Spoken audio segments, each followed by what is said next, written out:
السلام عليكم ورحمة الله وبركاته، ورجعت مع حضراتكم في فيديو جديد. النهاردة هنعمل مع بعض أكلة جديدة وخفيفة وبسيطة. هنعمل الرز البسمتي بشرايح اللحم والخلطة.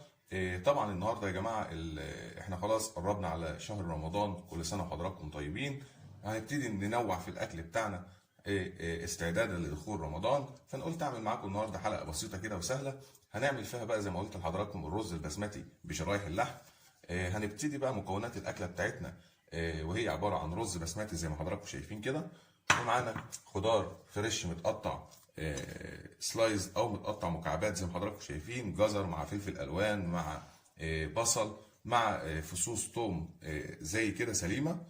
ومعانا شرايح اللحم، واللحمه بتاعتنا متقطعه شرايح رفيعه عريضه زي تقطيعه الكبده الاسكندراني زي ما قطعتها مع حضراتكم قبل كده. هتلاقي القطعه عريضه وفي نفس الوقت رفيعه مش سميكه. ومعانا زبده زي كده متقطعه مكعبات.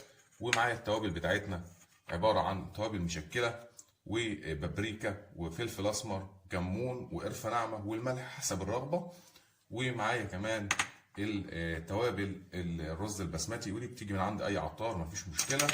وكمان معايا ورق لوري وقرفه، عود قرفه خشن زي كده وحبهان. دلوقتي خلاص كده قدمنا كل مكونات الاكله بتاعتنا.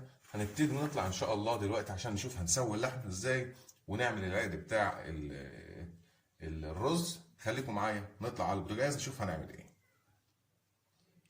ورجعت مع حضراتكم تاني، ودلوقتي حطينا الزبده بتاعتنا في الحله زي ما حضراتكم شايفين وبدات تقدح كده. الخطوه الجايه ان شاء الله هنبتدي ننزل باللحمه بتاعتنا اللي احنا مشرحينها بالراحه كده في الزبده، ونديها تقليبه معانا بالشكل ده.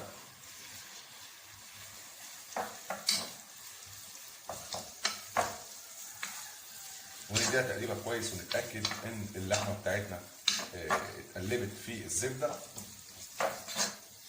وطبعا بنبقى معليين النار عشان الزبده، موطين النار بعد ما نعلي والزبده تسيح بنوطي النار سنه عشان السمنه بتاعتنا ما تتحرقش مننا. ودلوقتي خلاص قلبنا اللحمه بتاعتنا في الزبده بتاعتنا على النار. هنبتدي نضيف التوابل بقى اللي قلت لحضراتكم عليها، هننزلها على اللحمه بالشكل ده ونكمل تقليب بالشكل اللي حضراتكم شايفين. الموضوع بسيط خالص يا جماعه والله وسهل، ما فيهوش اي صعوبه خالص. وهنتنينا نقلب لحد اللحمه بتاعتنا ما تتغير لونها.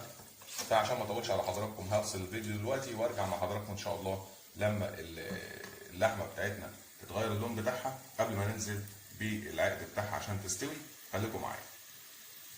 ورجعت مع حضراتكم تاني بعد تقريبا اللحمه ما قلبت في النار دلوقتي زي ما احنا شايفين واللون بتاع اللحمه اتغير.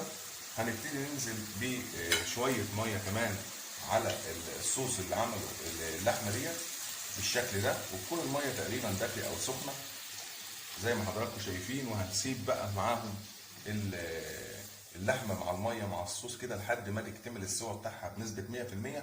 وقبل ما يغطيها بقى عشان تستوي هنضيف معانا شويه التوابل الخشنه زي ما قلت لحضراتكم اللي هو ورق اللوري والحبهان والقرفه. هننزلهم معاهم كده بالشكل ده ونسيبهم على النار لحد ما اللحمه تكتمل السوا بتاعها، ونرجع مع بعض نشوف الخطوه اللي بعد كده ايه. خليكم معانا. ورجعت مع حضراتكم تاني، ودلوقتي خلاص تقريبا اللحمه بتاعتنا اكتمل السوا بتاعها زي ما حضراتكم شايفين كده. هنبتدي دلوقتي نرفع اللحمه من الصوص ده ونحطها في الطبق اللي معانا دلوقتي.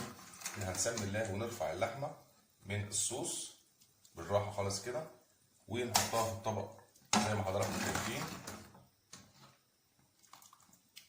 طبعا احنا بنعمل خطوه خطوه يا جماعه عشان الاكله ديت اكله من الاكلات السهله البسيطه المميزه في الطعم كمان، مش بس سريعه ومميزه كمان، ان هي طعمها خطير جدا جدا جدا. فاحنا دلوقتي بنرفع اللحمه من الصوص وهنبتدي ننزل بالخضار بتاعنا اللي هو احنا مقطعينه اللي قلت لحضراتكم عليه في بدايه الحلقه في الصوص ده عشان ياخد قلبه واحده خالص، قلبه واحده يعني قلبه واحده بس، مش هنزود عن كده.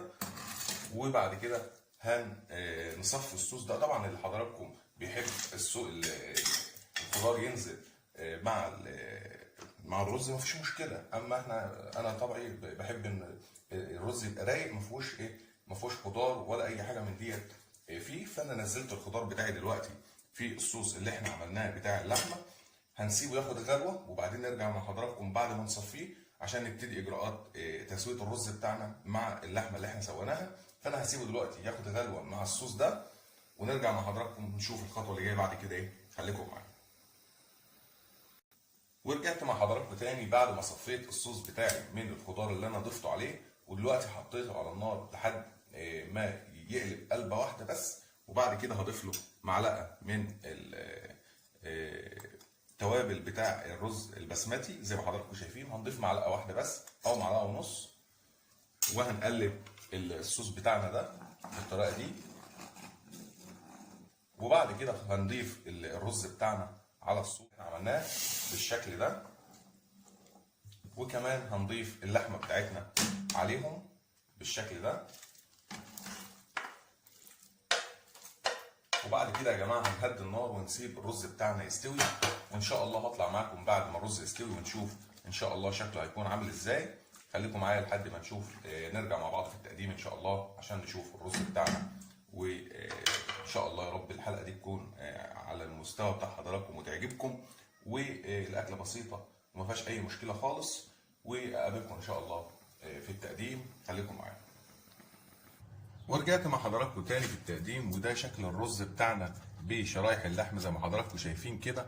الرز طالع ما شاء الله مفرفر، والطعم والريحه والشكل تحفه بصراحه. اتمنى ان الفيديو بتاع النهارده يكون عجب حضراتكم، وان شاء الله دايما مع بعض في فيديوهات جايه تانيه كتير. وبكرر كمان تهنئه لحضراتكم بحلول شهر رمضان المبارك. اعاده الله علينا وعليكم بالخير واليمن والبركات، والسلام عليكم ورحمه الله وبركاته.